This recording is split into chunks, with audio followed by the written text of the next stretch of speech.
When I first moved into Maplewood Heights, I thought I had found my dream home. The building was modern, secure, and filled with polite, quiet neighbors who minded their own business. Among them was Mr. Dempsey, a soft-spoken man in his 60s who lived 2 floors above me. He always wore the same gray cardigan and had a habit of nodding instead of waving. We'd exchange small talk in the elevator, nothing personal, just neighborly politeness. I never thought much of him until that night. It was late, maybe close to midnight. I had stayed late at work and was exhausted. The building was eerily silent as I entered the elevator. Just before the doors closed, Mr. Dempsey slipped in, slightly out of breath. He looked nervous. I tried smiling, but his eyes darted around, never quite meeting mine. Then, as the elevator started moving, he did something strange.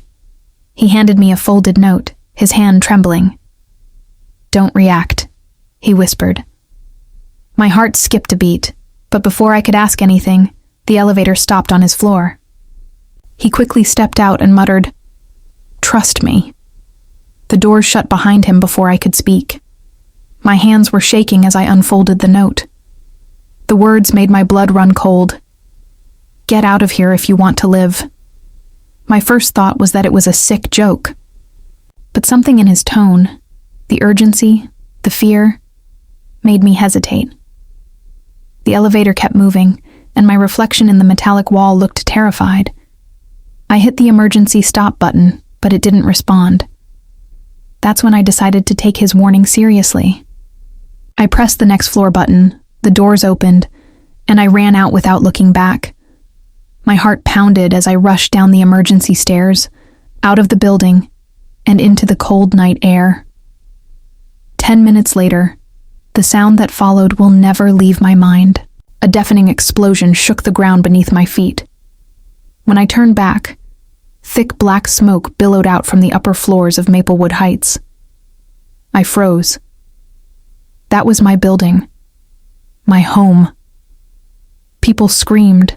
Alarms blared, and flames lit up the night sky. My mind went blank. If I had stayed in that elevator, if I hadn't trusted that note, I would have been trapped. I tried to find Mr. Dempsey in the crowd, but he was nowhere. The fire department arrived, chaos erupted, and someone pulled me away from the collapsing entrance. In the days that followed, the building was declared a total loss. They said it was a gas line explosion, but the details didn't add up. No one could explain how the alarms didn't go off before the blast, or why the elevator systems glitched minutes before it happened. I was interviewed by police and reporters, but I didn't mention the note. I didn't know what to say. Who would believe me? Still, the image of Mr. Dempsey's trembling hand haunted me. He had known. But how? A few weeks later, I received a letter in my mailbox. No return address, no name, just a plain envelope. Inside was a small note written in the same shaky handwriting. "You were never supposed to move into that apartment. They were watching you. Leave town." My blood froze again. I tried to convince myself it was a prank, but deep down I knew it wasn't. The handwriting matched exactly. I started noticing odd things. A black car parked outside my temporary rental, strange phone calls that went silent when I answered, and the feeling of being followed whenever I stepped outside. I went to the police, but without proof they brushed it off as stress. My friend said I was overthinking. But one evening, I found something that made denial impossible. I was sorting through some old boxes rescued from the fire when I came across a flash drive labeled, "Do Not Open." Curiosity won. On it were dozens of video files, grainy security footage from inside the building, including the elevator. One clip, dated just hours before the explosion, showed a man in a maintenance uniform tampering with something behind an elevator panel. His face wasn't clear, but his build was familiar. And in another clip, Mr. Dempsey confronted him, angrily, desperately. I could only make out a few words before the footage cut off. "You don't know who you're working for. You'll kill everyone." That night, I barely slept. It all made sense. Mr. Dempsey must have discovered what was going to happen and tried to warn me. But why me, specifically?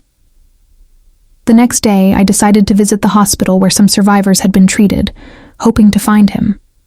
But when I asked about Mr. Dempsey, the nurse looked puzzled. "There's no patient by that name," she said. I checked the casualty lists. Nothing. It was as if he had vanished into thin air.